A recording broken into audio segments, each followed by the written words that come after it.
ڕێز و سڵاو بۆیەوە بینەرانی خۆشەویستی تەلەڤیزیۆنی کۆمەڵە بە یارمەتی ئاڕۆیانی هاوکار ماتوومەتەوە خزمەتتان بۆ پێشکەشکردنی گەشتی هەواڵەکانی ئەمڕۆی دووشەممە. سەرەتا سەردێڕی چەند هەواڵ. سێهەمین ڕۆژی شەڕی نێوان ئیسرائیل و کۆماری ئیسلامی. برینداربوونی چەندین کەس لە هێرشەکانی سوپای پاسداران بۆ سەر ئیسرائیل. چالاکی لایەنگرانی کۆمەڵە و حیزبی کۆمۆنیستی ئێران بە بۆنەی سیویەکی جۆزەردان لە سەقز. دەست بەسەرکردنی دووبارەی فواد مرادی لە دیواندەرە. هەڵاتنی خەڵکی تاران و ڕاگەیاندنی باری نائاسایی لەلایەن ڕژیمەوە و کوژرانی چەندین فەرماندەی سپاوەرتەش لە هێرشەکانی ئەم دواییەی ئیسرائیل.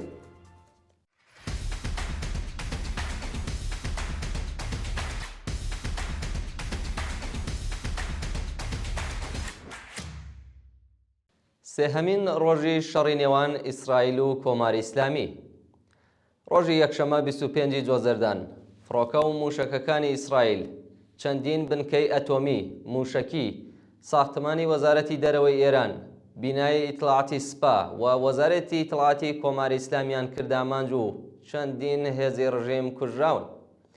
بەپێی راپۆرتەکان شەوی یەکشەمە سایتە ئەتۆمیەکانی ئیسفەهان، عێراق، پارچین و فۆردۆ لەلایەن فڕۆکەکانی ئیسرائیلەوە بەچڕی بۆردومان کراوە. هەروەها ساختمانی وەزارەتی دەرەوەی ڕژیم کراوەتە ئامانج و 3 کەس لە وێرشەدا بریندار بوون.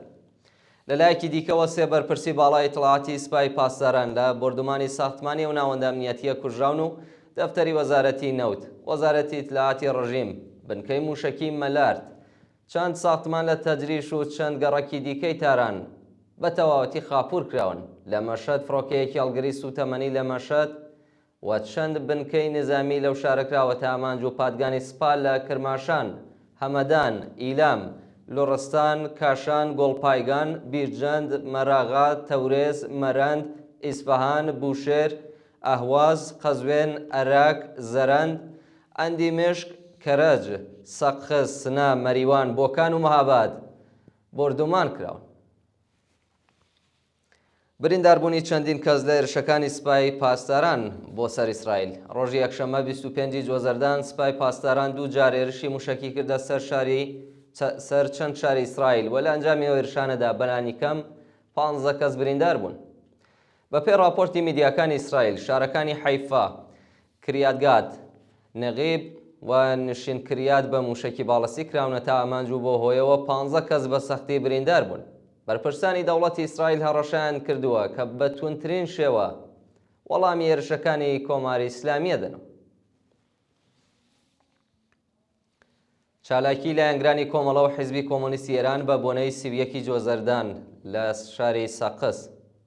ڕۆژی یەکشەمە کۆمەڵێک لە لایەنگرانی کۆمەڵە و حیزبی کۆمۆنیستی ئێران لە شاری سەقز بە بۆنەی سیویەکی جۆزەردان ڕۆژی پێشمەرگەی کۆمەڵە چالاکیان ئەنجامدا. بە پێی وێنانەی کە بەدەستمان گەیشتووە دیوارەکانی شاری سەقز بە دروشمەکانی بژی کۆمەڵە، بژی هێزی پێشمەرگەی کۆمەڵە و مەرگ بۆ خامنەیی نەخشێنراوە. بەشداربوانی ئەو چالاکیە وێڕای پیرۆزباییکردنی ڕۆژی سیویەکی جۆزەردان لە هەموو پێشمەرگەکانی کۆمەڵە بۆ جارێکی دیکە پەیمانیان لەگەڵ ئامانجەکانی کۆمەڵە نوێ کردەوە و بەڵێنیاندا درێژە دەری ڕێگای گیانبەختکردوانی ڕێگای ئازادی بوو. دەست بەسەرکردنی دووبارەی فواد مرادی لە شاری دیواندەرە. ڕۆژی یەکشەمە 25 جۆزەردان فواد مرادی شارۆمەندی خەڵکی گوندی کێلەکەوەی سەر بە شاری دیواندەرە لەلایەن هێزە ئەمنیەتیەکانەوە دەست بەسەر کرا. بە پێی زانیاریەکان فواد مرادی لەلایەن ئیدارەی ئیتلاعاتەوە بانکێشت و دوجار دەست بەسەر و بۆ شوێنێکی نادیار ڕاگوێزراوە. تا کاتی دەڕشنی ئەم هەواڵەیت زانیاریەک لەسەر هۆکاری ڕەفاندنی و هاوڵاتیە لە بەردەستدانیە. جێگای ئاماژەیە کە ناوبراو پێشتر و لە ڕێکەوتی هەفتەی خەرمانانی ساڵی 1403 هەتاوی لەلایەن ئیدارەی ئیتلاعات بانکێشت و پاش ماوەیەک بە دانانی بارمتە ئازاد کراوە. هەڵاتنی خەڵکی تاران و ڕاگەیاندنی باری نائاسایی لەلایەن ڕژیمەوە. پاش هەڕەشەکانی ئیسرائیل ڕژیمی سەرکوتگەری کۆماری ئیسلامی لە هەموو نەخۆشخانەکانی تاران حاڵەتی ئامادەباشی ڕاگەیاندووە و هەزاران دانیشتووی ئەو شارە لە شار چوونەتە دەرەوە. بە دوای هۆشداری ئیسرائیل بە خەڵکی ئێران بۆ دوورخستنەوەی خۆیان لە ناوەندە نیزامیەکانی ڕژیم، هەزاران شارۆمەندی شاری تاران لەو شارەڵاتون و تۆبانەکانی ئەو شارە زۆر قەرەباڵغ بوون. هاوکات وەزارەتی بێداشتی ڕژیم ڕایگەیاندووە لە ماوەی 3 ڕۆژی ڕابردوودا بەلانی کەم 224 کەس لە هێرشەکانی ئیسرائیل بۆ سەر شارەکانی ئێران کوژراون و 1157 کەس بریندار بوون. کوژرانی چەندین فەرماندەی سوپا و ئەرتەش لە هێرشەکانی ئەم دوایە ئیسرائیل.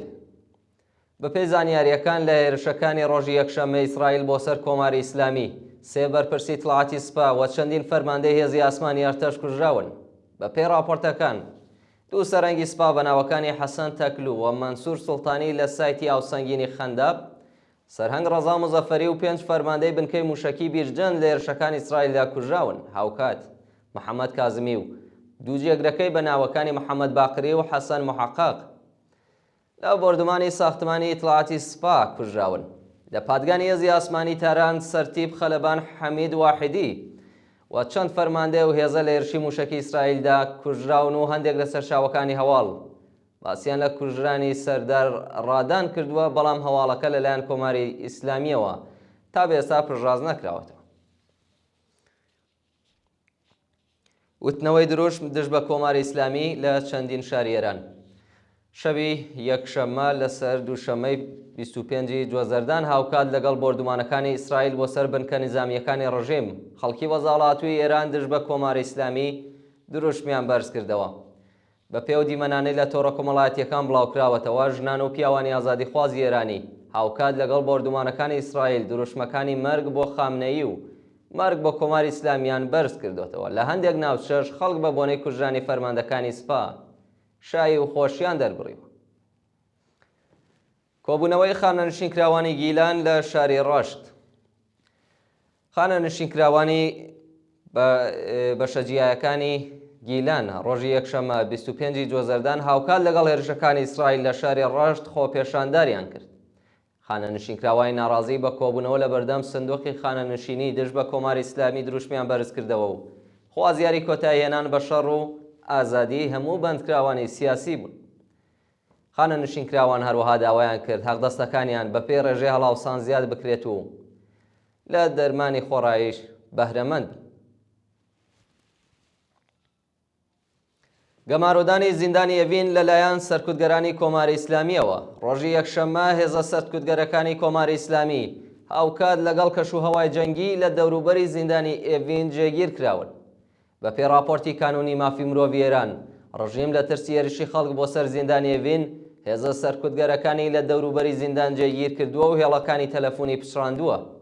بنەماڵەی بەندکراوان بە میدیاکانیان وتووە نیگەرانی دۆخی تەندروستی ڕۆڵەکانیان و هێزەکانی وەزارەتی ئیتلاعات ڕێگە نادەن چاویان بە ئازیزانیان بکەوێت. برینداربوونی 5 خوێندکاری زانکۆی زانیاری پزیشکی تاران لە هێرشەکانی ئیسرائیل.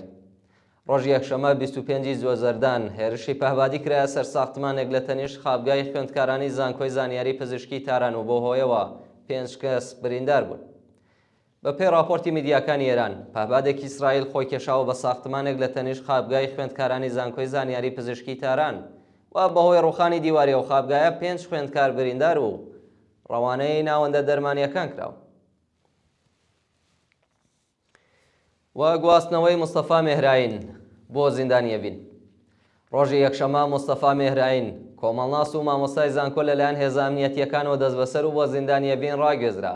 مستەفا مێهراین ڕۆژی ڕابردوو لە نامەیەکدا خوازیاری کۆتاییهێنان بە شەڕ دەست لە کارکێشانەوەی خامنەیی و گەڕانەوە بۆ سەرمێزی دانوستان بوو، بەڵام پاش بڵاوبوونەوەی ئەو نامەیە لەلایەن ئیدارەی ئیتڵاعاتەوە دەست بەسەر و بۆ زیندانی ئەڤین گوازرایە.